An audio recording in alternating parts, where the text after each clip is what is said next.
TruthSeekah and/or its affiliates are not responsible for any strange phenomena that may occur during or after listening to this podcast, which may include the following: heightened senses of awareness, psychic abilities, UFO sightings, alien contact, time loss, out-of-body experiences, ringing in the ears, ESP, lucid dreaming, increased synchronicities, astral projection, telepathy, stronger intuition, levitation, miraculous healings, and/or remote viewing. Please be advised to listen at your own discretion.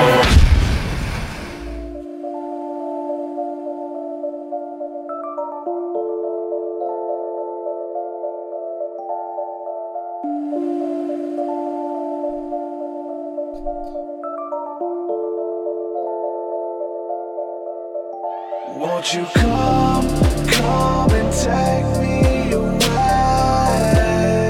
I just wanna be with you. Won't you come and take me away?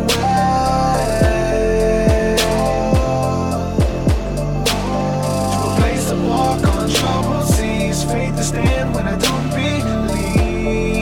I just wanna be with you. Won't you come and take me away? I just wanna be with you. Won't you come? You are now locked into the TruthSeekah Podcast. Gargoyles! Psychics! Everything's ungodly! Dark savage! Streaming live at TruthSeekah.com. She's not a Christian! Give it up, y'all. Your portal to the paranormal, esoteric, and all things spiritual. She's tampering in dark-sided stuff! And now, your host, TruthSeekah. Yo, what's up, ladies and gentlemen? I'm TruthSeekah. This is the TruthSeekah Podcast. We're going to hang out today. We're going to have a beautiful discussion, talk about all things spiritual. You heard the disclaimer.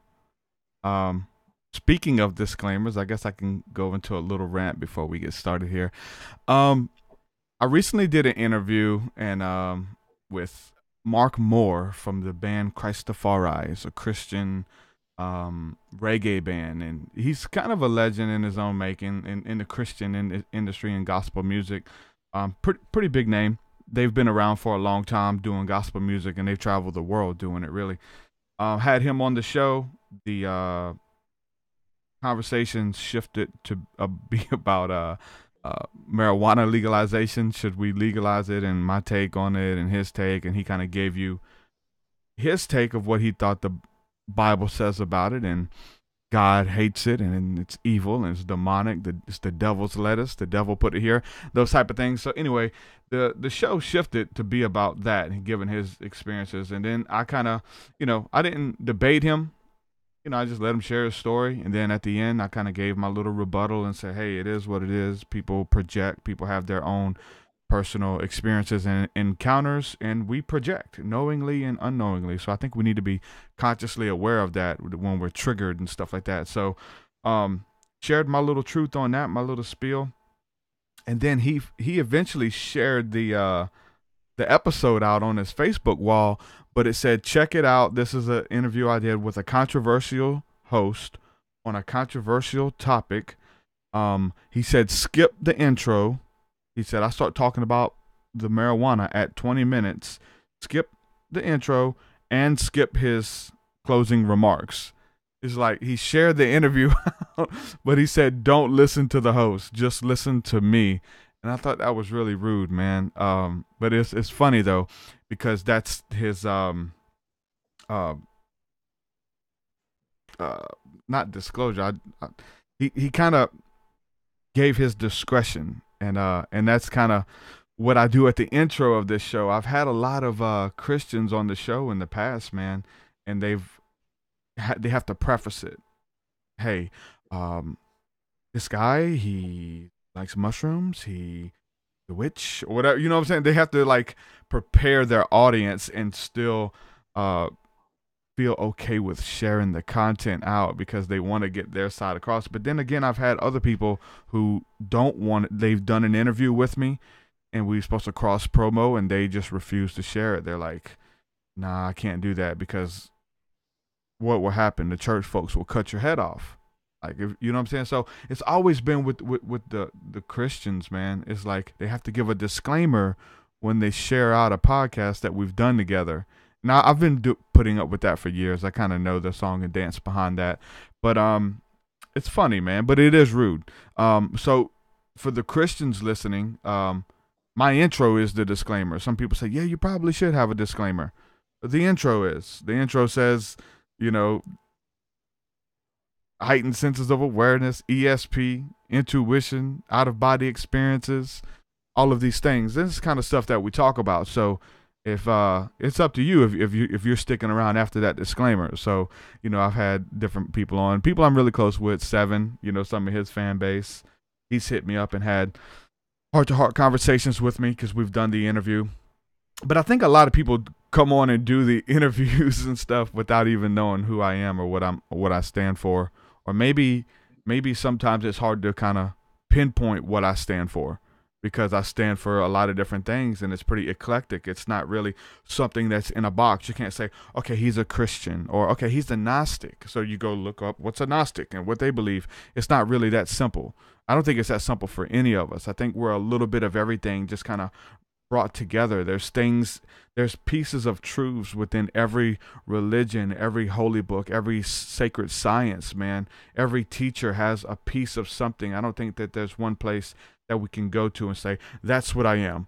I'm a mystic. I mean, there's things that we kind of lean more towards because of the character traits that go along with it and the belief systems and structures. But to pinpoint who we are and say that's it in a nutshell, in a box, I think that's why you're here. We all kind of gravitate together. And there's so many people who are like-minded individuals on the internet, and we kind of find our tribe. Like we say, your vibe attracts your tribe, and we find people who look like us, talk like us, act like us, you know what I'm saying? And we walk together for encouragement and to see the fruit in the life of these people and what they're bringing to the table, regardless of your faith, regardless of your religious tradition. And so that's what we're going to be talking about today with my guest, Aaron Fowler. I'm going to bring him in a second.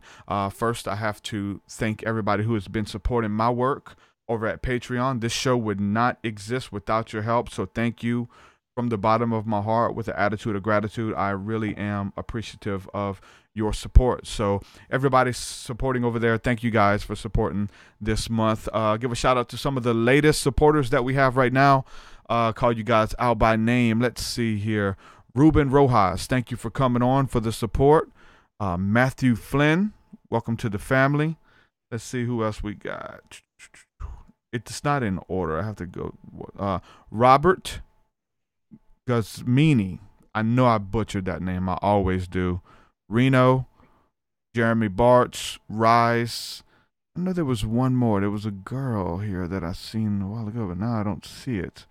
Well, I know it's over here in chat. Emery Esplenda. I don't know. I'm sorry. I butcher these names. But thank you guys from the bottom of my heart for all the support. If you want to support, you get perks. You can go to patreon.com/TruthSeekah. Get access to my entire discography. That alone, like 10 plus albums of everything we're talking about in the disclaimer, in the show, all of that stuff is weaved throughout my music in that medium. So check that out. 10 plus albums. You also get interviews and articles, and you get access to our Thursday night group sessions, which is the School of the Mystics, which is the beautiful part of the community about what we're building.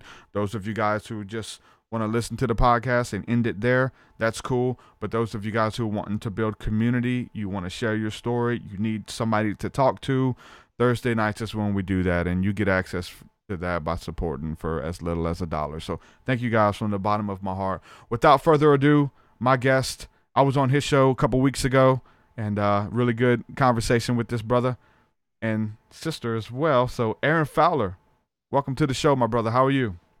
Thank you. I'm well. Doing great. Good to have you here, man. Good to be here. Thanks for having me. Yeah, we're going to talk about spirituality. We're going to talk about your story, shamanism. You look like a shaman. Native. I look native. I'm actually not Native American. I mean, I'm Native American. I was born in America, so in that aspect. But yeah, I'm confused for that. When I have short hair, I'm confused for Polynesian. I'm actually, my mom's half black, so that's where I get the color from. Oh wow, good stuff, man. Yeah, you definitely look more native than I am, and I am native. That's awesome. Native with a beard. That's awesome. Yeah, man. Spirituality, your story, bro. You're a shaman, a healer. You know, I think maybe you can talk about what I just mentioned about the boxes and saying, okay, this is the title. This is what I'm okay with you calling me. This is what I'm going to operate under the role of. What does that mean to you, man, as far as being a healer, being a shaman? Like what labels we accept, what labels we call ourselves, or what labels and terms we answer to, man? Well, I mean, I hear a lot about, no labels. We shouldn't label things. Well, if there wasn't a label on poison, you wouldn't know it was poison. So labels are important. However, I feel like, spiritually and just for our own personal growth, even if we're atheists, and we don't believe in a certain and don't really have that, connection or feel that higher source, right? Um, I think it's mainly just being open to everything, being open to being, if you have a belief system, it should be challenged. I feel. Yeah. I feel like to be a shaman or be any kind of spiritual, teacher or healer or practitioner. I feel like you need to be open. At least I do to new things, to more of a universalist, more of because we have one planet here, right? But we have all kinds of other planets, and there's many other beings, other places that believe in something different, possibly, more than likely. And from what I've seen and through my experience throughout my life, I was kind of just thrown into it. This was kind of a destined thing as I look back on it. So yeah, labels, I think being able to kind of, if your belief system's challenged, look deeper within yourself, look deeper into whatever's challenging your belief system. Usually what happens 9 times out of 10 is your belief system isn't being torn down. It's being added to. You're getting more information to That's connect good. more dots to what you believe, what your faith is in the first place. Yeah, that's good, man. Like I got accused of that a lot coming out of Christianity and the church and stuff. I said, TruthSeekah, you're confusing people. You're confusing people. And I got that a lot. But at the end of the day, like there's a scripture that says God is not the author of confusion. So people will take that and say, I'm confused. This isn't of God. But I like to look at it and say that confusion's a really good thing, because until you find yourself in a state of confusion, you're not going to ask the answer, the questions to get the answers. You're okay with whatever they told me is truth. You're okay with whatever goes.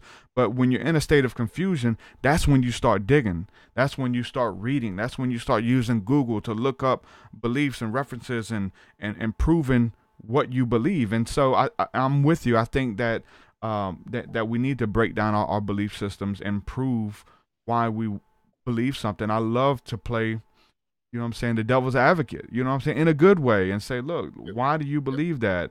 Almost trolling yourself, man. You have to be able to break this stuff down and to explain it and hope that it has some type of practicality to it, that it's practical, that we can apply it to our lives and help other people around us.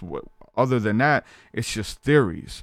And I think that theories and truths are two different things. So, the scripture says to examine yourself to see if you're in the faith. Examine yourself to make sure that you're walking what you're talking. You're going out here telling these people this and doing that, but you're not doing it yourself. Examine yourself. So I think that questioning our beliefs or having other people questioning them, but there's still, even for me, man, like I wish I was past it. I still get that weird feeling when people lash out. You know what I'm saying? You get those 100 beautiful comments from people, and then another comments, oh, you're a fake, blah, blah, blah, you this, you that, you that. And when they challenge you or ridicule you or whatever, that one negative comment, we've heard people talk about this time and time again, that one negative comment or that one challenge, it still makes you feel a certain type of way.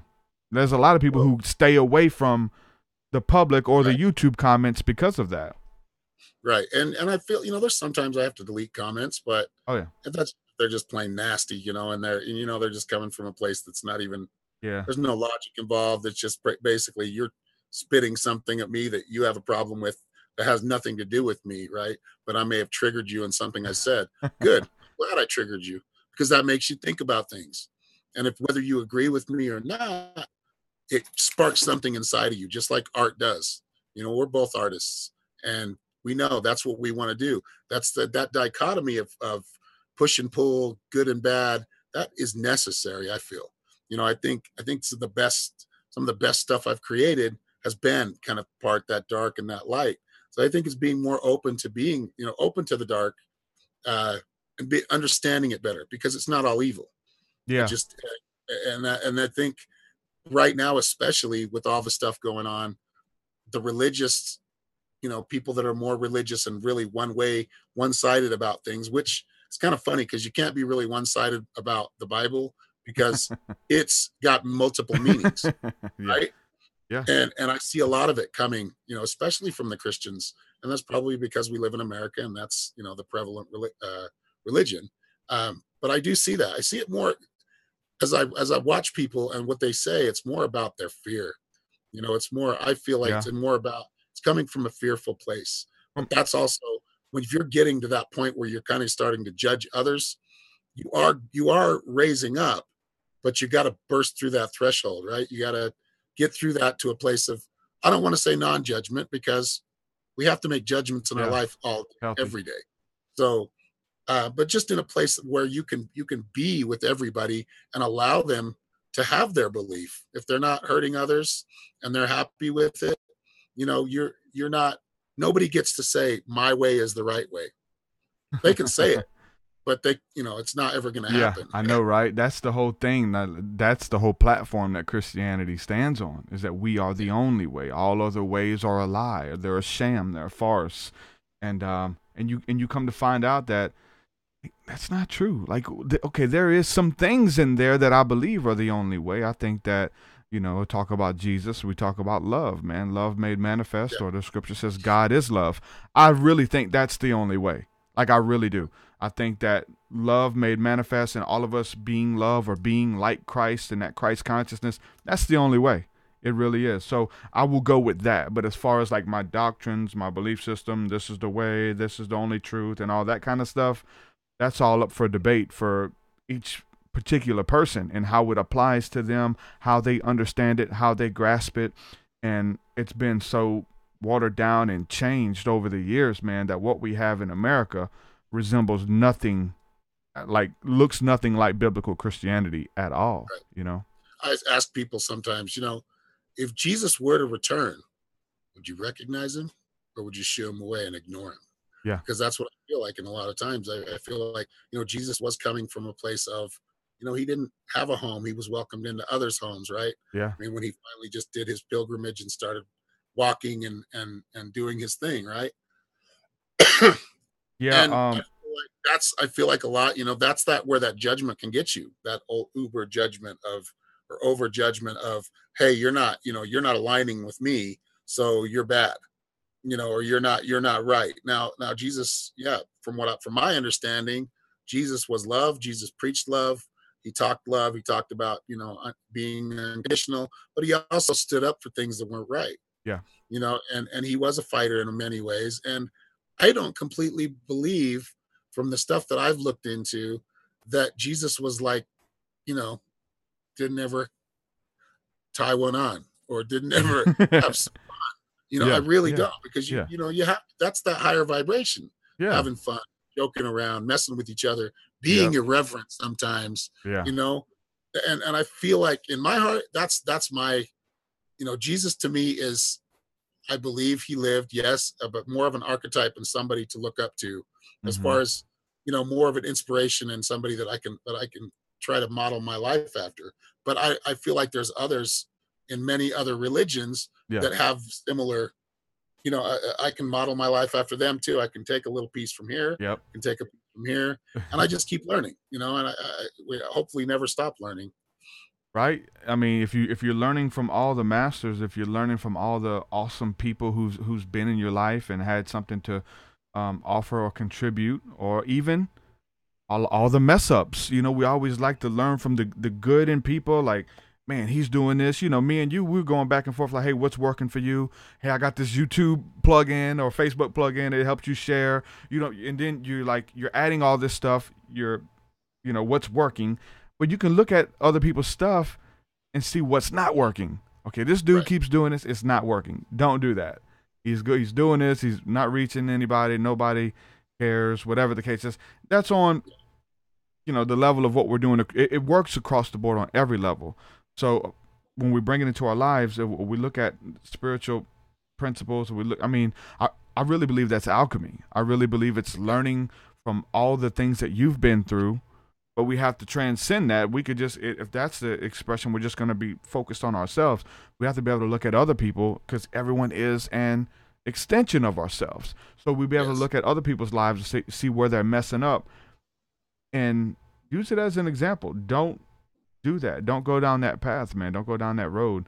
And learning from everyone and everything. I wanted to, so you mentioned if Jesus came back, would we recognize him? You know what I'm saying? There's a lot of people in other different denominations, white people, man. If Jesus came back and he was a black man, like, they would be appalled. Like, they wouldn't recognize him, right? They probably wouldn't accept him. So, okay, he was black, okay, whatever, and accept him. Like, a lot of people, they're just, no, that's not my savior. Not a black man. You know what I'm saying? The very person that I don't like, or vice versa. I know Hebrew Israelites, black guys who hate white people. Let's break it down. But there was a video, and I've heard this as a story for years, but I just finally seen a video yesterday of this pastor. I think he was in Nigeria or something.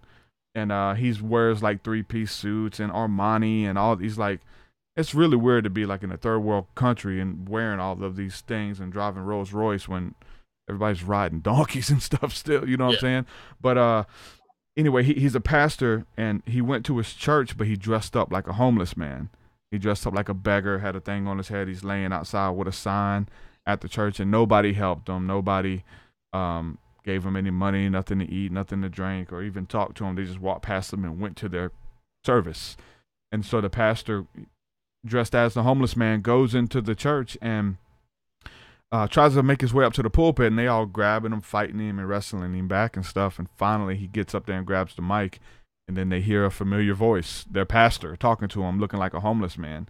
And he kind of rebuked him and said, if I came in a 3-piece suit and looking like I always do, you guys would have accepted me. I come in here looking like a homeless person, and you guys, turn your back to me. I've been a part of churches and ministries and stuff in the past that catered to homeless people. Like, they went out because they knew homeless people were hungry. Right. Like, literally hungry, but hungry for truth, hungry for some substance, man, and they catered to homeless people. And when homeless people would go in other churches, like really nice $top churches, they'd shoo them away. Or sometimes they would say, hey, go to that church on the corner, that other little hole in the wall church. They'll take you in, because they knew that the church I was involved with at the time cared about the homeless, and these other churches would kick them out and say, find this other church down the road. It's probably better for you to go there. It's like crazy, man, And I agree, man. We wouldn't recognize them because, Yeah, I feel like and that's the thing. I feel like, right, it's gotten so far, or it's been around so long, right? Organized religion, that, people are using it for, and that's okay. I feel like if they get, donations for what they're doing, I feel like that they should. But Armani suits, driving around in Mercedes Benz, 2018, 2019, this year's model, trying to look, for lack of a better term, and sounding old, trying to look all fly. That's. I feel like that is just kind of what's the word? It's basically, that is kind of blasphemy to me. Yeah, materialism, man. Consumerism, yeah. Yeah. But I there are a lot of churches out there that do really look out for people that need it. Yeah. And there's a lot of churches out there that go and get the needy so they can bring them into their church and gain followers. So, I feel like it's you got to look at each individual situation different. That's being open. You can't just be against Muslims because, a sect of Muslims went off and did something crazy, and you can't be against other sects or, of religion or basically racist, any of that stuff, be open to it all. I mean, in the state I live in, it's predominantly white. And this is nothing against white people. I'm 3/4 white, so I can say it. No, anyway, but anyway, I'm around a lot of people that they're not used to, there's like one or two black people in the city or wow, in the town, and I mean, there's probably more than that, but yeah, they just kind of look at you differently. They're either pretend like you're not there or kind of walk farther away. yeah. I was in the gas station yesterday, and my sister used to bring this up all the time. She's like, how come every time I go to Walmart, there's always calling a security check on the aisle that I'm in? Yeah. I mean, yesterday, I'm like in the gas station just looking for, some munchies. This woman comes right up to me. I mean, she's like right in our space, thinking I'm going to steal from her. I'm like, I come here every day, pretty much. I don't ever steal from you. But it's just that unease. And it comes from fear. It comes from fear and insecurity. And it always has. Throughout our lives, we've both dealt with it. Even, white people will deal with it too from the other side, from other side. Yeah. And I think that's one of our biggest problems. We can't learn to come together and accept each other for who they are and not judge them, on their color of their skin, for hell's sake. Still at this day and age, we're still, it's still there, I don't know where I went with that, but digressing anyway. No, it's good, man, because like, out of all the spiritual, I want to get into some deep stuff with you, experiences and stuff like that. But all of that really, to me, doesn't mean anything if this conversation doesn't happen first. Like, this is the practical side of trying to be a good person. You know what I'm saying? Of walking in white magic and alchemy and doing good unto others and not doing it for selfish gain, man. And to be a good person. Like, I don't care what you have to say if you're not doing these things we're talking about, or if you're racist, or if you're this, you're that, you're prejudiced. You can tell. Somebody doesn't have to come out and say it. Like, if you're hanging around somebody for a certain period of time, you're going to partake of the fruit of their labor, of who they really are. It's going to come out. And so it comes out more than just on a podcast or snippets. You get to know that person, Hey, Aaron, do me a favor. Your audio kind of got low. Leave right quick and come right back and reconnect, and hopefully that'll pick it up. Yeah. And everybody listening, everybody watching, if you guys haven't seen the little documentary that I did called what it was Persona, the documentary Persona that I did, make sure y'all go check that out. I'm gonna ask Aaron about it here in a second because he commented on it and talking about triggering. There was some things that was in there that maybe were designed to trigger, but it was just some information that was coming to me that I felt led to put out in there, and definitely playing the devil's advocate when it comes to channeling. Channeling spirits, and really, there was some things that came to me just within the research, but going to the root of a lot of that stuff and seeing where it came from. I covered the word ventriloquist, and like that's what the word familiar spirits comes from the word python, which was what the Greeks would call themselves, ventriloquists, when they would let spirits inhabit their body. So I put a lot of that stuff in the little documentary that I did, but I already knew that it was gonna rub some people the wrong way. I was on a psychic or channeling show, and Aaron, is that better? Better, yeah. Nice. I was talking about that the little documentary that I put out. You got a chance to watch that, right? The Persona. I haven't seen it yet. Okay. Well, talking about people being triggered and having like when you bring up information that's contrary to what they believe, right? Or cognitive dissonance, playing the devil's advocate. And it's not to attack it, but there were some things that I addressed in that little video. It's like a 20-minute video about channeling, and going back to some of the things. Like, what if the stuff you're channeling is already within you, and the the entity, the angel that I'm channeling is almost like a scapegoat to really I did see say, that. Yes, yeah, yes. to really say Yes. what I want to say. Yeah. Well, and that's the thing. That's the trust you have to have. You know, I mean, I feel like even some of the people that are faking it, and I know this from, I think a lot of it, you know, we are to some extent puppets on our own strings, Yeah. on our higher self strings. So Yeah. some of that stuff comes out. If you're doing things in the wrong, if you're blaming others, or you know, this is who said, and yes, you can use that. Yeah, well, the demons made me do it, right? Yeah. And that Yeah. shit drives me crazy, right? Because I'm like, yes, there are lower level entities, they can mess with you, but let's not blame everything for that. It's kind of like we do in this world, like, right? Oh, well, he's got ADD. Well, she's got, you know, this disorder. You know, instead of just saying, hey, maybe they just need to be disciplined and put in the corner for a minute and time out, right? So they wake up a little bit. And that's how I feel about it. There are. I mean, when I channel, I do, and it's not as much channeling as it is kind of talking to my own super consciousness, right? Or the super consciousness it's utilizing the Christ consciousness in a way that I can gain information from, say, your higher self, and you know, basically validation is what it is, and a lot of times now, and it is a big responsibility. You know, you can basically you can, and I've seen people do it. You know, this is, you know, I'm channeling this person, and then, you know, come on, you know, I saw this one, she was channeling, and a guy's voice was coming out, and I'm like, see, that's what happens. You screw things up for people that are really doing something and trying to do something good, and you're trying to just, you know, you're faking it, and you're not faking it very well.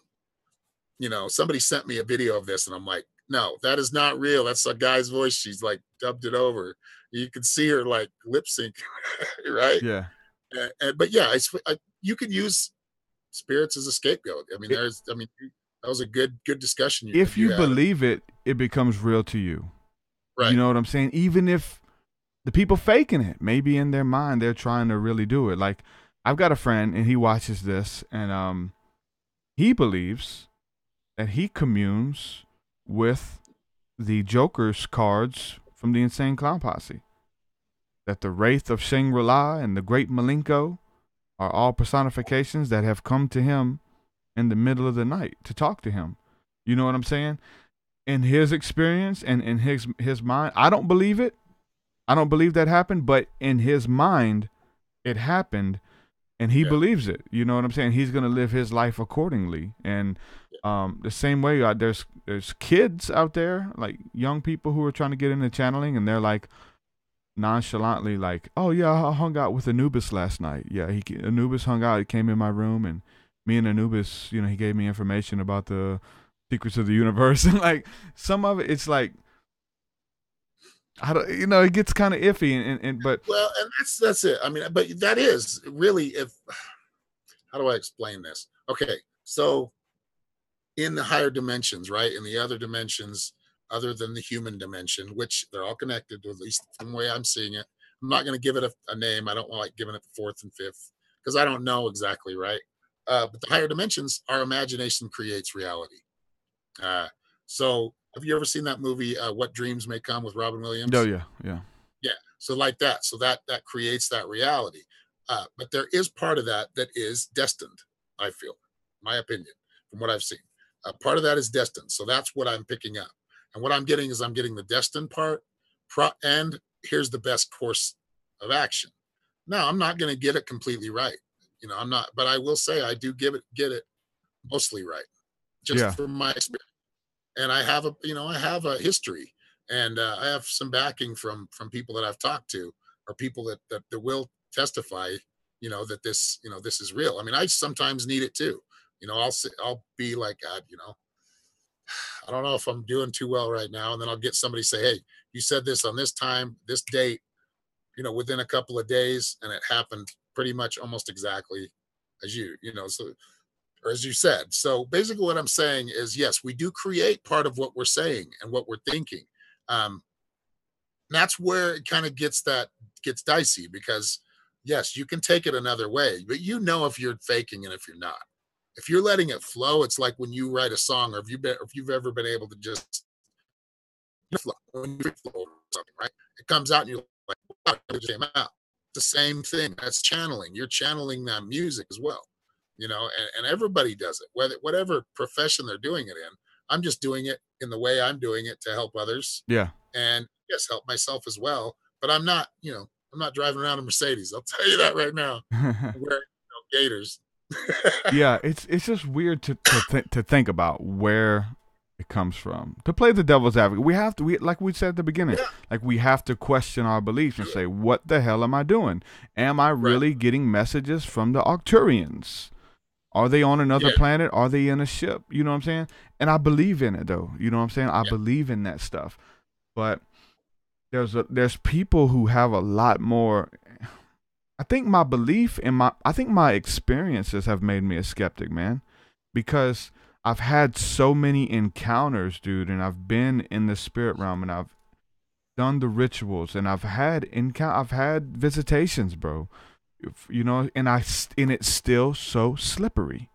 I can't pinpoint and say they're these angels or they're obviously angels and demons. Those are archetypes essentially as well. I mean, but to say like this is what it is and this is who's coming, even with the Jesus thing, you know what I'm saying? I opened up on Philip J. Watt's podcast and said, look, like the whole Jesus thing at the end of the day, it works, man. Like it's working for people, right? Like, but we don't know that Jesus existed. Like we can't prove that he did. Now there's theories and stuff like that, but what we know, but we know that archetype of like the scapegoat archetype works, of being able to be forgiven of all your wrongdoings and being liberated and set free and getting a clean slate, pushing the reset button. I mean, what are psilocybin mushrooms? What is ayahuasca? It's a reset button to clean the slate. And in religion, when you confess your sins to God and you get it off of you, it's a reset button.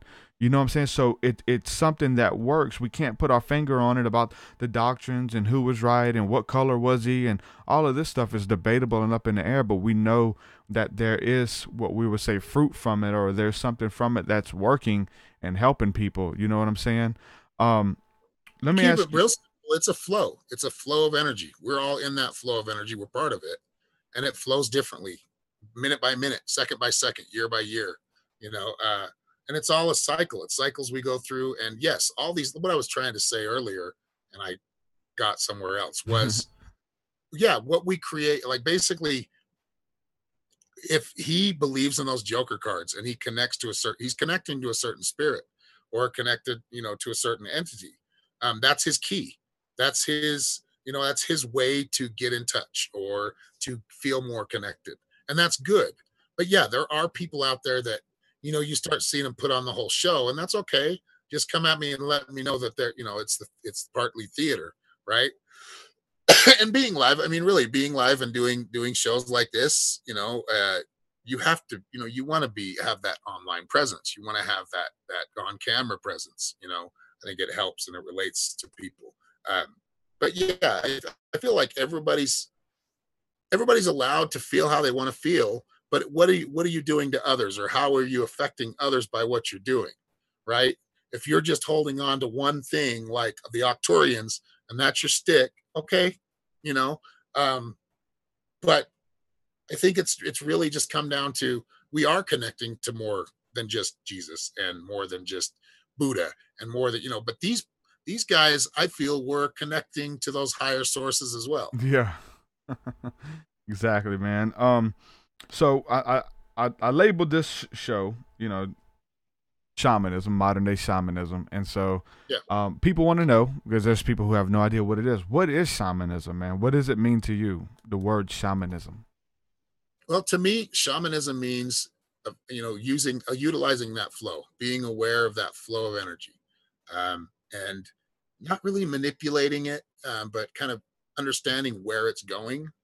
It's like I throw my goal out, right? These goals that I want to do, and throw them out there, write them down. That's basically putting them out into the ether. That's asking, right? So then that flow starts going to move in that. It's going to move in that way. But here again, if you're not open to new things or challenge belief systems or learning new things that you've never learned before, you're not going to flow. you're not going to flow in that direction probably as fast. You're going to be kind of stuck. So I feel like being a shaman is basically, yeah, it is magic in a sense that you want to call it. Just kind of what's the word? Basically manifestation and using it for healing, using that energy for healing. You know, and I use the internet. I use being online. I use technology. And that's why I'm not that, you know, everyday, the average shaman that we know, which grew up in a tribe or was trained for years. You know, I mean, my training pretty much came from my life and studying, and I did a lot of study on shamanism. But that's not the type of shaman I am. You know, I'm basically able to integrate my psychic awareness and abilities with the shamanism, and that's basically what I'm doing. I'm using it with the spoken word to help heal others, and with energy, you know, long distance energy healings. That's basically it, and being open to you know, a lot of the spirit walks as well. I think those are just as important for a shaman, is to be able to walk through, you know, the cosmos or wherever we want to go, and be able to experience new things, to bring that back to more of a mass, you know, to more of the people that, you know, most people wouldn't dare go. Or we're talking about modern day shamanism as well, because you know, I think everything's morphing, everything's changing, everything's combining. We're creating new things as they're combining. We have the internet, we have the ancient path mixed with modern day technology, and if you're trying to just go one or the other, I think it's unbalanced, especially with shamanism or spiritual healing. I think it's a balance of it all, of looking at the ancient path of the earth. You know what I'm saying? To be tied in on the internet, but sometimes we got to unplug and we got to go out, man. Yeah. We got to get in the ocean. You know what I'm saying? We got to put our feet on the ground and balance it out. So I think with like being a modern shaman, man, is to really return to the ancient path and bring it into the now, right? Yeah. I think that even like with shamanism, we're able to go into the spirit realm, travel the ethers, and pull things out, whether it's a dream, whether it's a career, whether it's healing, whether it's, like you're saying, getting information about someone that can help someone. You joining with them energetically and going into that hypnotic state. And there's many ways to get there, but be able to bring out that energy and you know, to help and better humanity, right? If you're using it for light, if you're doing white magic essentially, which I think is the way. I think Jesus was a white magician, if you want to call it that. Someone who uses his abilities to the betterment of mankind and to help people.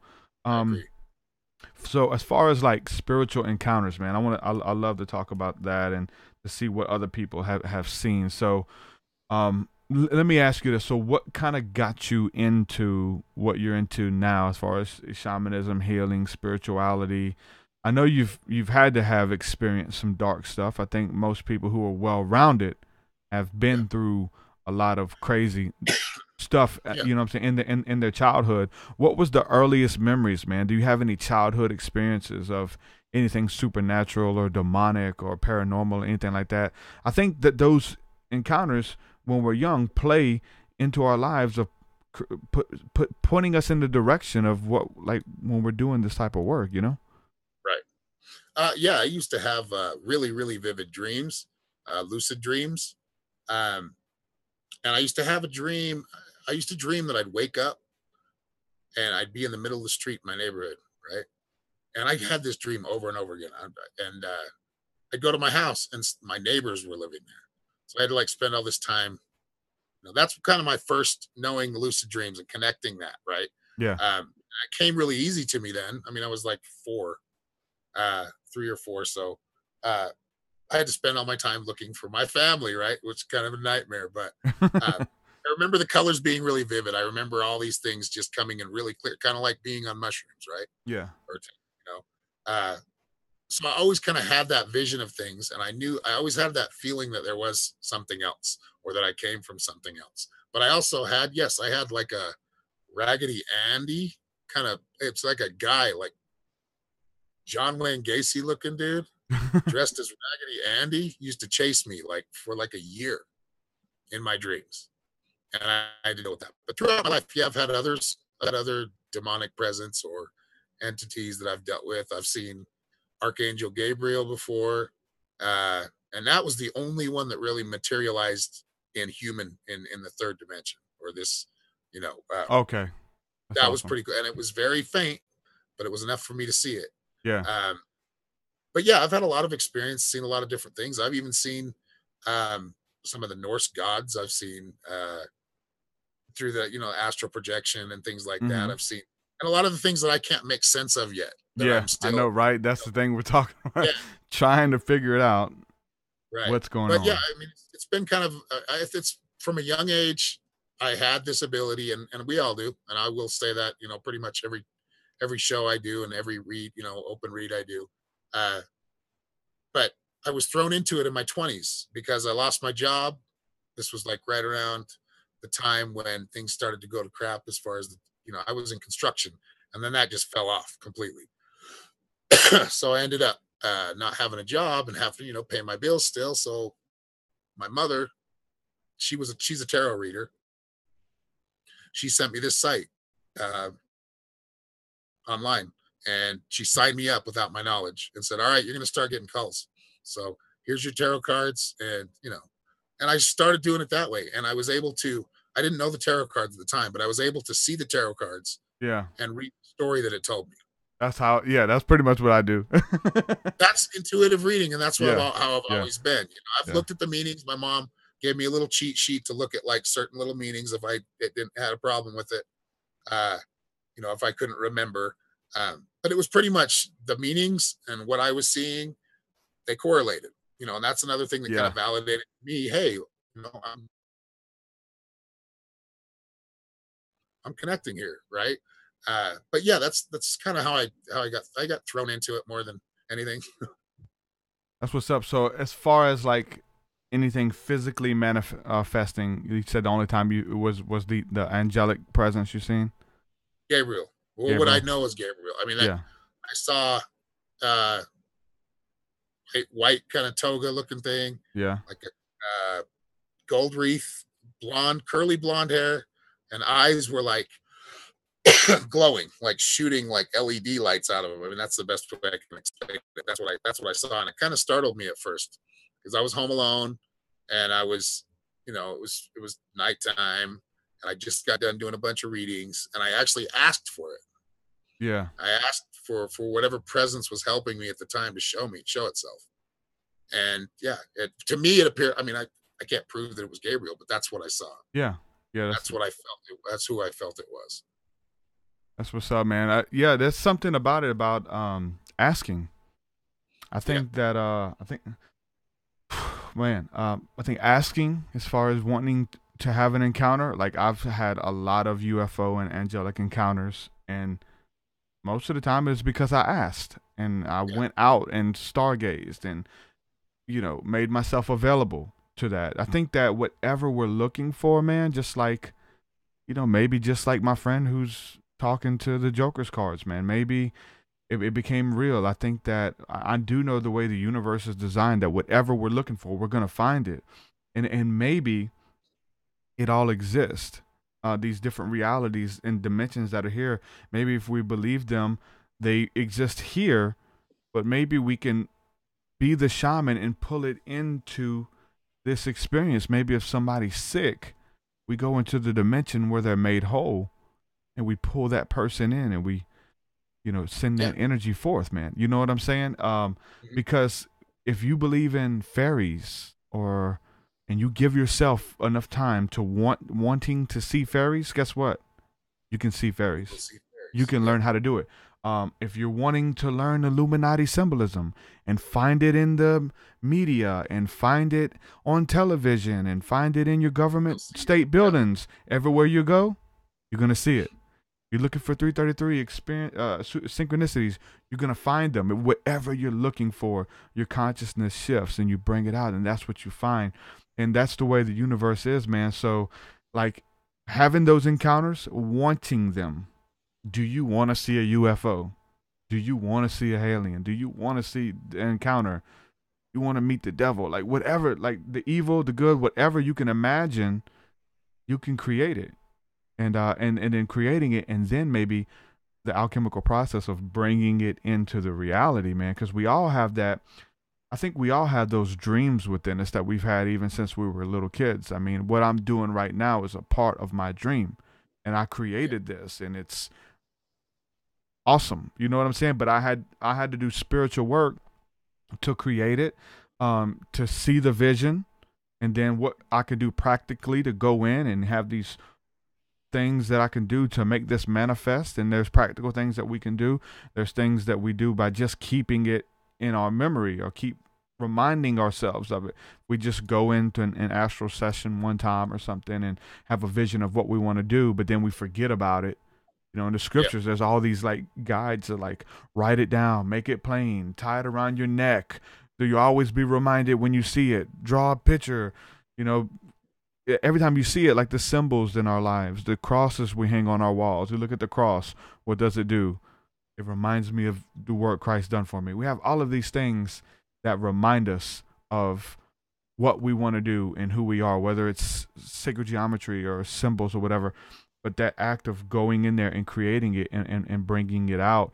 Have you had any encounters with that? I know you do that as a shaman, so I'm sure you have. But when did it become real though? Like to what you're doing and you're manifesting it, and it's like, man, there's something to this, you know? Well, because part of it isn't I'm manifesting it. Part of it is me getting myself in the right proper place and frequency, I feel, to see it. Mm-hmm. Just like UFOs. I feel like those UFOs are not something we created, but what we did is we got ourselves in tune with seeing that fourth dimension, because I do believe in some most aspects that's where they're at. They're traveling in that fourth dimension. But we're able to see that. We live in the fourth dimension. We actually live, I hate to put the numbers on it, but really we live in the fourth dimension and we see and experience on the third dimension. But we're actually up in the fourth dimension, or whatever. We're in a higher dimension than we're actually seeing most of. But if we can tune ourselves into those higher realms, yes, that's when we start seeing things like elementals or fairies or UFOs. It's really, like I said, I can't explain all of it. I can't tell you. I mean, it's a lot of it confuses me, and I'm still learning it. But that's what I've kind of come to is this physical experience. I mean, there was a time when I was really, really down, and there was a shooting star so close. I mean, that's all coincidences all your life, right? Over and over again. Yeah. That synchronicity that happened. There was a shooting star that almost felt like it was for me to see. Now that many others may have seen it and, got different feelings from it, been affected from it. But things like that,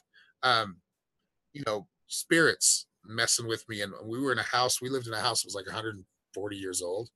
Oh my gosh. And the front light would turn on and off all the time. Like somebody was coming into the porch, dude. I mean, just these kind of things. But you have to be more in tune with it. Some people are not, they're trying so hard and they don't just let it go and tune in. Because when you're real rigid about it, like we talked about at the beginning, if you're not able to kind of step outside of your box, a lot of the times you're not going to see.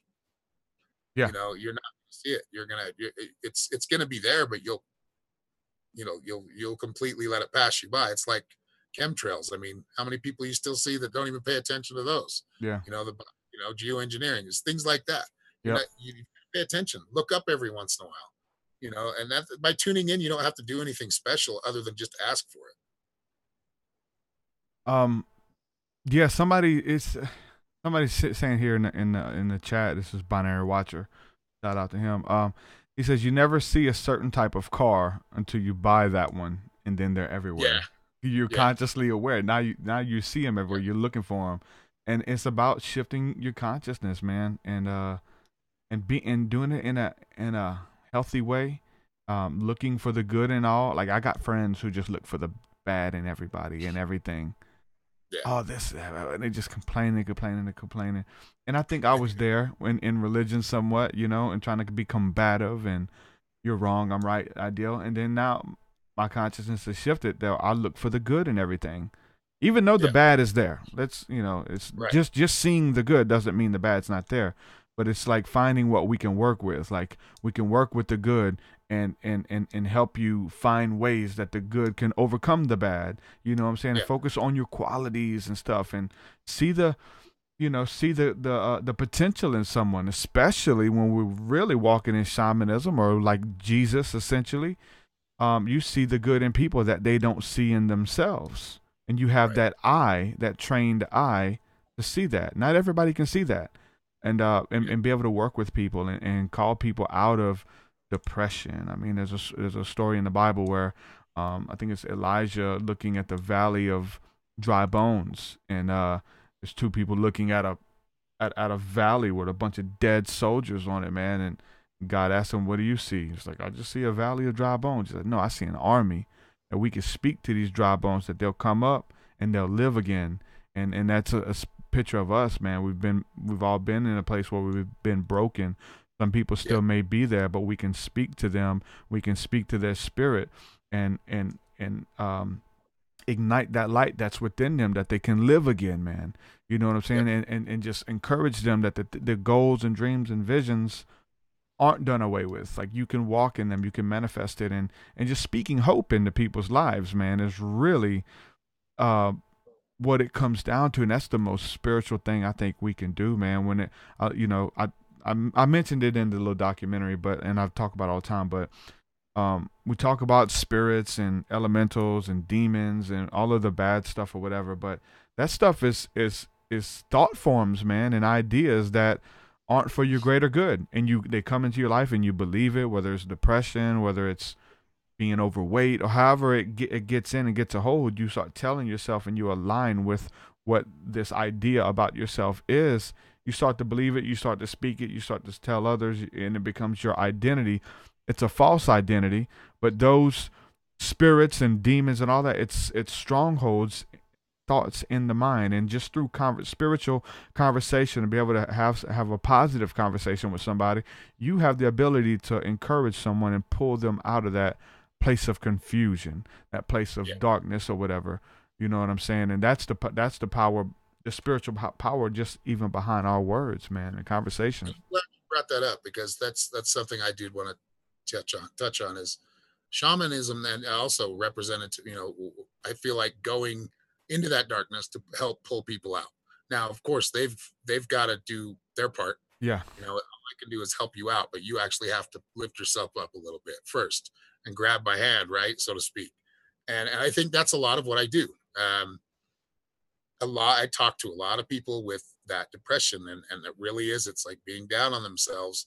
And I'll be able to kind of flow through something, or flow with something, and talk to somebody and change that attitude. And in most cases, not in all cases, there's some that are very pessimistic and just negative, and they want to stay and live in that hell, right?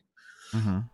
But I think it is important that we don't feed our demons. I think it's important that we don't feed them to get bigger, right? If we've got a demon of, whether that's anger or rage or drug addiction or whatever it is, but we don't feed it. If it's something that's not aligning and doesn't feel good to us, and it's something we can stop, we can get rid of a lot of evil in our life right off the bat. But I feel like a lot of people aren't being accountable of that. They're not, they're blaming it, like you said, they're scapegoating it on something else. Yeah. Instead of looking at it and saying, okay, I'm doing this, I can stop this. And then that, a lot of that, the problems that come with it will be gone. And a lot of people aren't doing that enough, I feel. Yeah, man, that's a game changer, bro. Cause like, and I'm speaking as a healer myself, we want to fix people. You know what I'm saying? Yeah. Especially if you've been in a place of darkness and now you're in light. You want everybody to experience that. They should. Like, that's a good thing. It's a noble cause, man, to want people to be where you are. I mean, we find that with Christianity and like religious people. I got the truth, man. I gotta tell you, like, you gotta listen to me. I have the answers to the universe, to your life, to your sorrow. I have the answer. And we feel that way, but obviously that's what the scriptures would call zeal without knowledge. You have that zeal, but you don't know the knowledge on how to win people, how to articulate it, and how to apply it. You just, I got the answer. It's Jesus. Trust me, I got friends like that. I've been there. But the game changer, and this is, and I've always known it, but it's just becoming more and more apparent to me now, is that we want to heal people. We want people to find God or see the beauty in nature or whatever, the little things in life, and walk in that attitude of gratitude. But it was this book here. I read it on a podcast a couple weeks ago, but it's a book by Manly P. Hall. It's just called Magic, and it just goes between white and black magic. But at the very end, he talks about being happy, and that how happiness isn't promised to anyone. Like, it's not God's will to be happy. Like, by default, you're not happy. For me, in my mindset, was like, everybody should be happy. Everybody deserves, that's a key word, everybody deserves to have their dreams manifested. Everybody deserves to have a great marriage. Everybody deserves this. Everybody deserves, you don't deserve anything. That's grace that you get to have it, but hard work pays off. You deserve what you work for. The demons, the dark night of the soul, you open up doors, you deserve that to come into your life. Now you have to learn from it, why it's there, and to get rid of it, you have to do the work. Like, we want to call a shaman, and the shamans can help us, and maybe the shaman is a picture or archetype that I want to get rid of this, and it works as you doing the work. You know what I'm saying? Yeah. Definitely. But you have to do the work. If you want a successful marriage, you have to work at it. Successful relationship. If you want to be a great podcaster and, oh man, you just have this big following and blah, blah, blah, blah. And trust me, I get you can too. Work at it. Do the work. Happiness is earned, man. And freedom is earned. You have to pay for it. You have to work for it. So it takes away this notion of everybody deserves freedom or everybody deserves a perfect life. You deserve what you work for. If you want it bad enough, there's nothing anyone can tell you to stop you. There's nothing anyone can do to take that away from you. If you want it, you can do these principles we're talking about. You can go into the ethers and create it. If you want it, nobody's going to do the work for you. And we talk about this notion of the demons that are in our lives, especially coming out of Christianity. There's this big notion of anything that is bad is demonic. It's the devil. We can pray it away and cast it out. And I've been a part of that school and still am. It's a weird discernment battle that goes on. It's okay, what demons do we need to pray for and get out of your life and these type of things? But what demons are here to teach you? Like, you're asking for patience and wanting patience, and there's these situations and things set up in your life to teach you patience, to impart that to you that you have to learn on your own. I can't pray you out of that. Like, I can pray peace and help you and be there with comfort with you, and but you have to go through that. You can't skip ahead. This life it's testing, trials and tribulations, and you have to keep taking those tests until you pass it. So in Christianity, we'll start finding ourselves praying away the demons that Almighty God has graciously sent to us. These evil spirits, these demons, these states of confusion that we asked for or we need to get to the next level. Many people, they don't make it out of that because the drive to survive is not in them as deep as it is in others. But for those of you who want freedom and you're in that, you have to ask, right? You have to admit, you have to be open and vulnerable to want to get to the next level. But to act like it doesn't exist or to simply pray it away is not the answer. Have you had any encounters with that? Is this making any sense to you? Well, from what I'm getting out of it, this is what's coming up for me. I remember hearing from somebody, I can't remember who said this, but really, if you want courage, you're going to be thrown in a situation that you're going to your courage is going to be shown. Like, this is okay. Here's a situation where you can see how much courage you have, and see that you have courage. If you want happiness, you're going to be thrown. You're going to be thrown certain things that are going to probably not make you so happy, but you learn to have that happiness throughout those things. Yeah. My ex-wife used to get so pissed off at me because why does nothing gets to you? Like, nothing just really stresses you out. I'm like, That's why. It's out of my control right now. I can't pay this bill right now, so why should I freak out about it? Come on. You want me to get upset and freak out about it, but that's not doing me any good. That really is peace and happiness for me is being grateful for what you have, even if you have little. Yep. And that's always managed to kind of help me keep that peace and keep, I have my days, I have my moments like everybody else. I'm human, but I've always maintained a pretty calm and peaceful kind of way about me. It's just because I've never let too much of the small stuff get to me. Yeah, man. With light workers, it could be a roller coaster ride. Talk a little bit about that. You talk about how, and you say it nonchalantly. I have good days and bad days.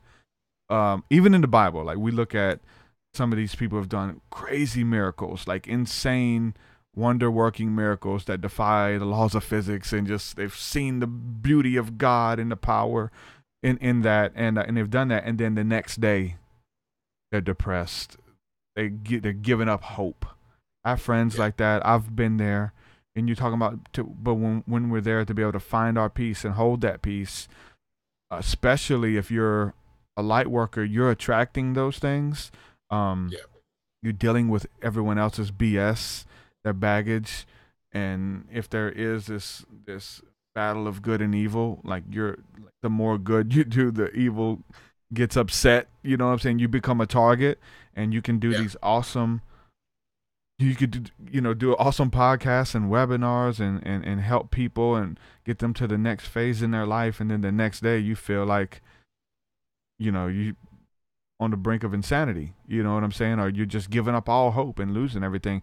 Talk about that, how to stay balanced. I mean, gratitude, I think, is definitely number one, right? We have to. With it. If you something you're like doing and you're pretty good at, if you have some downtime, it's that song. What's that song? When you're hot, you're hot. When you're not, you're not. That's just the way it works. You're going to have your ebbs and your flows. But we've talked about this before, I think on my show, is being consistent, staying consistent with it. Being able to right the ship. You're going to have storms.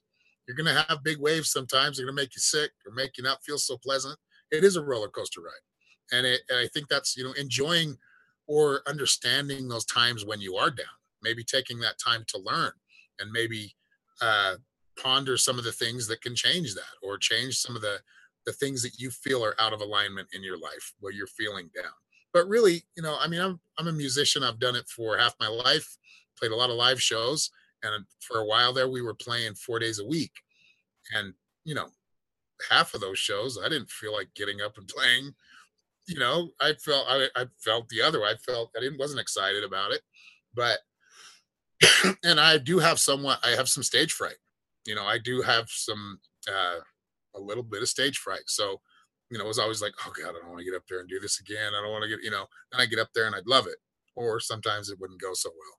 But really, I think it's just being a professional and being, maintaining that balance throughout it, knowing that this experience may not be exactly what I wanted right at this time, but I'm here.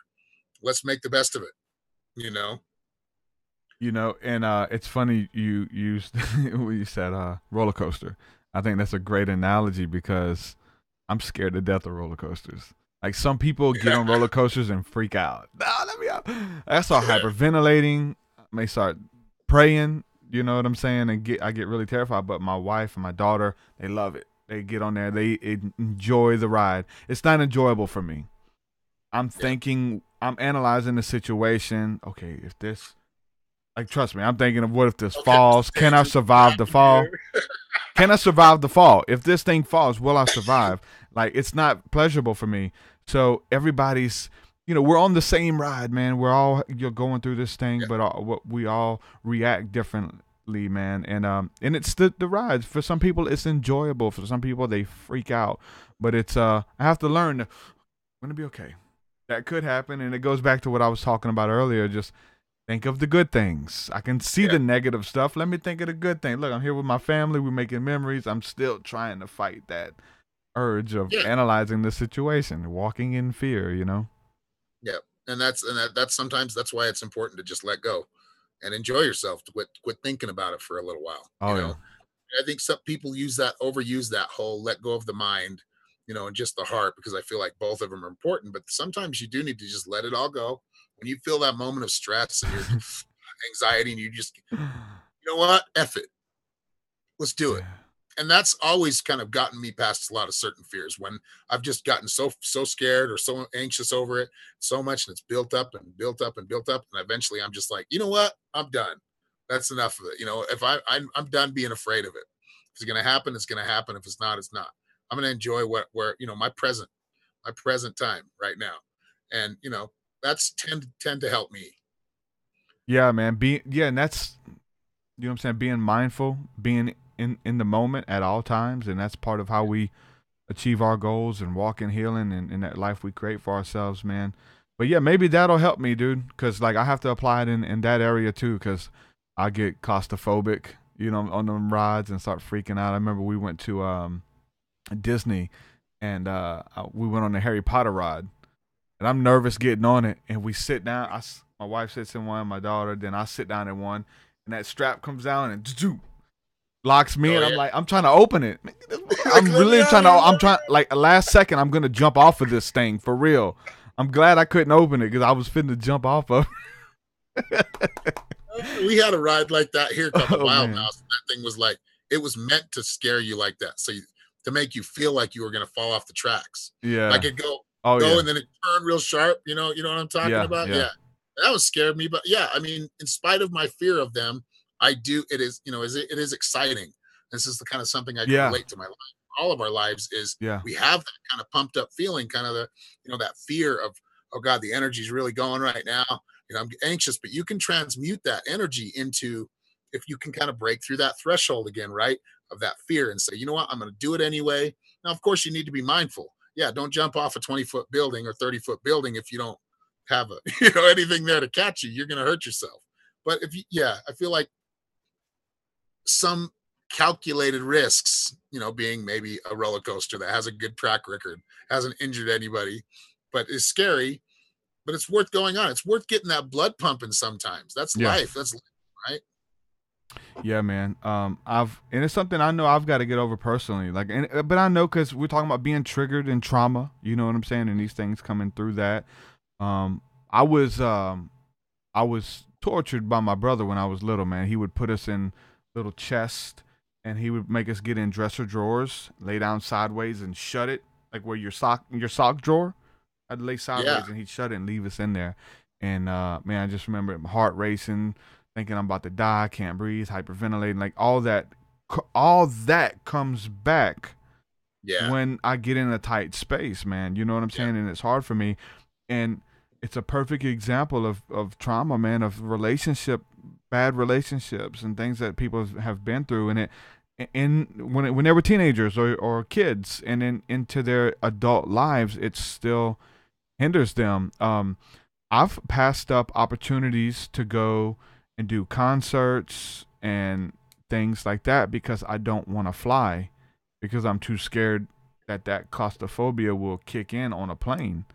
That I've had people wanting to fly me out and stuff, and I'm like, I'm a bit too busy, and like, I'm not going. So, but now I have bigger opportunities coming, and I have to get over that.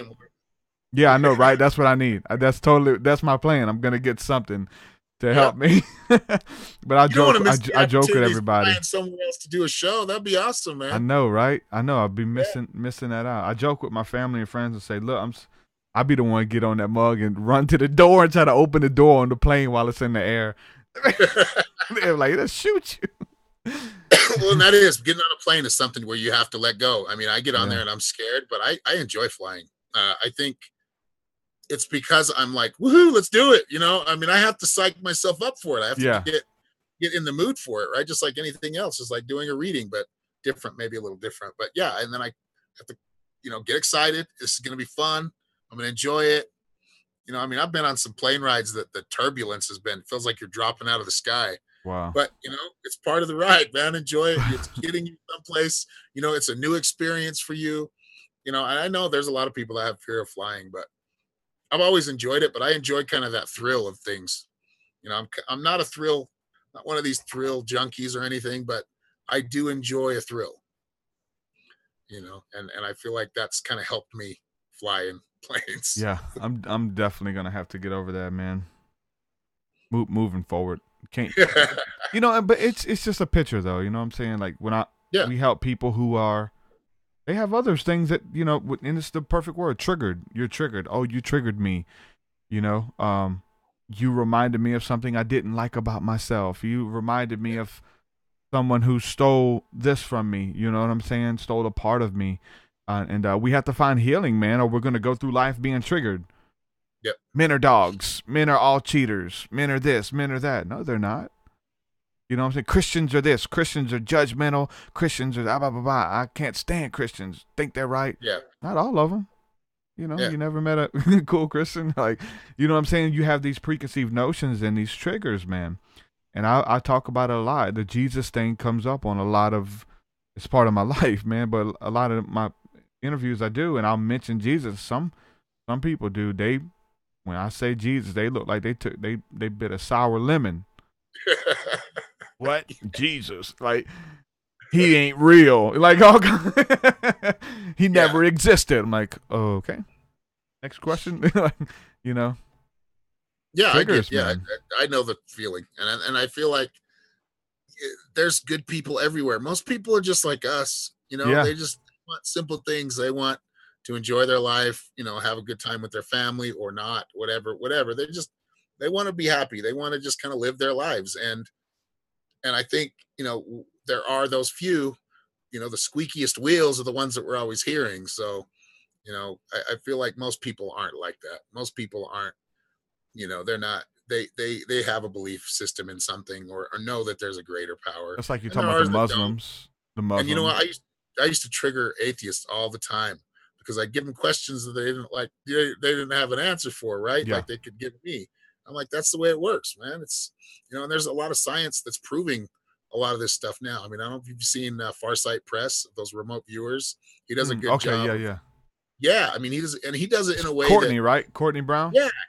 I love watching him because he does it in a way that you could do it a lot easier than that, and you can get a lot more information. But he's doing it in a way that can prove it scientifically, and I think we need more people like that. I think we do need more people that can reach those more logical minded or left brain type of people. And I think that's what's going on right now. I think a lot more of the left brainers are like, wow, okay, there's something to this, or there's something to this. I think that's part of the whole awakening process. And I don't know, that's moving on. Yeah, man. He's cool, dude. Like we almost worked together. He wanted me to do an astral travel song. About astral travel and stuff. So that was cool. We never did it I'm sorry, not astral travel. Remote viewing, because that's what he does. So yeah, it's the same thing, man. It's terminology. I mean, it's pretty much the same thing. Like people think, oh, you need to leave your body. Well, you kind of do, but if you're paying attention to that, you'll see that. But if you're not really caring about leaving your body and you're caring more about the target you're looking at, you already left your body. I mean, you haven't really completely, but you are, multidimensional beings, that kind of thing. You've left part of you has kind of gone somewhere else to view a certain thing, and I feel like, and that's what I'm saying. He's very technical about that. Yeah. And I love that about him. Yeah. He's really good people. We talked about him a good bit on one of the remote viewing episode that we did, but yeah, man, anything that we didn't talk about that you want to touch on? I think that's it, man. I've actually got to get going here pretty soon, but okay. I've enjoyed this. It's been awesome. Me too, brother. Yeah, let's stay in touch. Let's do some more, man. This will go live in a few days, and I'll send it out for you to share and all that good stuff, man. Yeah. And much success to you. Thanks for everybody for watching. Yeah, man. Let people know how they can contact you, man. I know you're really active on Facebook and all your groups and stuff. Contact me on Facebook at Aaron Fowler, Psychic Shaman on my page, my business page, or you can go to psychicshaman333.com. 333. Good stuff. Yeah, no, and I saw that the other day. There's somebody who was it we did an interview with? Oh, Starry Ari, and she's Starry Ari 333. I'm like, man, I'm like lining up with all these 333 people. So that's pretty funny. Yeah, synchronicity. That's good Right on, stuff. guys. Well, I have to let you go, but thank you very much for having me. And yes, we'll do it again for sure. All right, brother. Shalom. Peace. Peace. Aaron Fowler, ladies and gentlemen. Good brother. And if you guys haven't seen, go to his page. And if you scroll back through the videos, you'll be able to see the interview we did together. I think it's also on YouTube as well. I think the interview's on YouTube as well. Shout out to Tiger King. Just sent me a donation here on what is this called? It's, Super Chat. Thank you so much for that.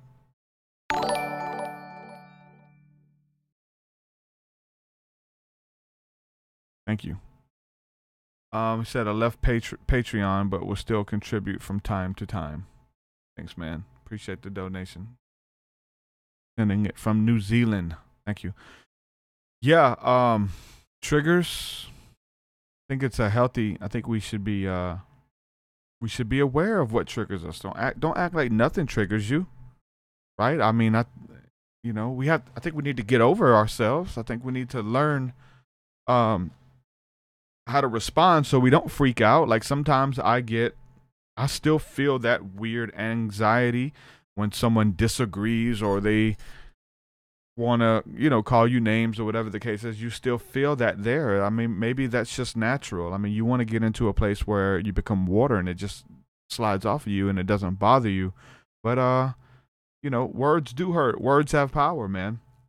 And for something that you believe in, and you're challenged on it, it can be rather intense. I've seen it in Christianity for years, and I have seen Christians just over doctrinal issues, them freak out. Shouting matches, man, yelling and stuff over a disagreement about what a scripture means, or it's something that they've given their life to follow, then here you come bringing a different understanding, a different viewpoint, and you're freaking them out. They don't, this cognitive dissonance kicks in. You're wrong. They're right. Blah, blah, blah, blah, blah, this. And they get mad and storm out, and you don't hear from them for years. I've seen it with other people. I've been a part of it. But, glad that's behind me. I learned from that. That's what it is, man. People get triggered. People are sharing or out of their hurt and out of their guilt and things like that. The next time you get mad, don't flip out. Yeah, don't flip out. Question in the chat here. Who is that? That's Hunter Hughes. He said, ask him about tarot cards. He kind of talked about tarot cards a little bit, but he said he recently bought a deck, and you said you use them to talk to the Holy Spirit about your life. That's pretty cool, man. And I think I got a deck. So this isn't the regular tarot deck. This is a deck that I got. My introduction was essentially it's called the Tarot of the Most High. I've talked about this several times in the past, but this is a deck I got, and it's like it's modeled after biblical archetypes. We do a Wednesday night show on my friend Psychic Christy Lee's radio show, and where we do a lot more prayer and energy work and things like that on her show, and people are calling for readings and stuff, and a lot of times I'll pull a card, and I've kind of like what Aaron said, like I don't know tarot, I don't study it, I don't know, but I do know that these that my intuition is linked in with these cards. I think that when I'm able to pull them, I'm able to get things about the situation. Most of the time, I already have them. I've been using these on readings, and I don't even have to tell you the card. Like I said, I think that would even be the scapegoat. Well, the card said you're gonna die. I didn't say it or whatever. But anyway, just to be able to kind of formulate that throughout the conversation and using little things like this as tools, because that's what they are. Just like meditation, prayer, yoga. Anything like that, it's all tools, man, that we're able to use. But I posted that online, and I think I lost a bunch of my Christian friends when I posted that. I posted my a status saying I used tarot cards for the first time, and it was powerful, and it was. But wouldn't that be something if I couldn't post that because I was scared of what they thought about me in the past? I couldn't. I think I even thought twice about posting that just because I knew it would come, and it came. Rightfully so. You got to do your own research. You gotta. You can't let nobody do it for you. So, Hunter also says on here. He says the horrorcore group Twisted released their own rider weight deck that features pictures of different underground artists and other characters. That's the one I got. Oh wow. You got the Insane Clown Posse version. Are they on it? Because I know they split up. I don't know if the ICP is actually on there because they at odds, even though they created them essentially. But yeah, that's cool, man. You got to find what works for you and know who you are, know your worth, man. So with that being said, CTA, call to action. What do you do after here? If you're watching this on YouTube, make sure you click that subscribe button. Click the notification button too to know when we go live. If you're listening to this after the fact and you want to support, the best way to support my work is through Patreon, man. That's what keeps me keeping on. That's what enables me to do what I'm doing. So if you want to go to patreon.com/TruthSeekah, the link is in all the description. And you can sign up for any level of giving there and get access to my entire discography. You also get access to the School of the Mystics. It's the community aspect of what we're building here. So make sure y'all check that out if you're looking to take it to the next level, to learn together with a group of people and grow together. Also, too, there's a bunch of books that I recommend, audio books. You can get a free trial, download a free book at audibletrial.com/TruthSeekah. audibletrial.com/TruthSeekah. If you haven't read The Alchemist, go there and get that book. If you haven't read The Final Quest, go get that book. Those are the two books that I really find myself recommending a lot. I read a lot of ancient texts these days, a lot of Manly P. Hall too, but as far as any other books like that, those are the two. The Alchemist by Paulo Coelho and The Final Quest by Rick Joyner. One of those two, whatever calls to you first.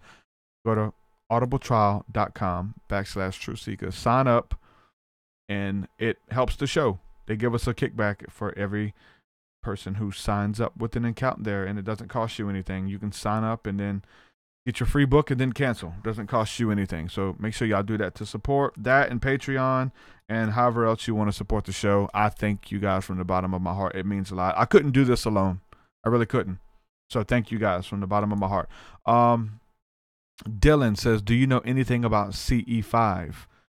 I know a lot about CE5. We held our own CE5 initiative 2 months ago for the new moon, and it was good. It's like a global thing that we did where we just put the information out there and created a Facebook event, did some YouTube videos on it, and everybody went out together. I went live and did the little prayer meditation to call in the entities, the angels, the ships, whatever terminology you prefer, the demons, some of you would say. Call in the angelic beings, and a lot of people had encounters, man. It was beautiful. People had encounters for the first time that night. So I seen some ships, and it was awesome because it had been so long since I've been out there. So I was able to go out there and have an encounter. And CE5 initiative is the contact of the fourth kind. You got 1, 2, 3, 4. The new one is 5. Fourth kind is when you're abducted or they come and get you. Fifth kind is when you actually contact them. Go out there and meditate, say the prayer, get yourself into a place of connectivity. A lot of ways that can happen. A lot of people specialize in that. James Gilliland, Stephen Greer, and so I've just kind of copied what they've done, and that's what I did early on to have all of my beautiful encounters that I had through angelic contact or ET UFO contact. I don't care, whatever. So, Dylan, man, I'm here to stay. LOL. I do it with my friends. We do it. We all do it. That's what's up, man. Yeah, we do too. We've done it in the past. I've had a lot more private visions and sightings and stuff than I've had with groups. But we have had group encounters that were phenomenal. But as far as like what got me into it was the place of just going out doing it by myself for hours on end. And then all my friends have done it. We've went out in groups, camping trips, just finding a patch of night sky, going out and just stare at it until something moves, you know, almost like you're fishing, but in the sky, as above, so below. So, yep, with that being said, I'm going to say peace and shalom. Thank you guys for the work. If you haven't heard my new album, let's say thank you guys for the work. If you haven't checked out my latest work, Seer, make sure y'all check that out. New album. It's on everything. iTunes, YouTube, Spotify, all that good stuff. So support the real, man. Thank you guys for everything you're doing too. If you need anything, let me know, man. I'm here for you guys. Shalom, shalom. That outro at.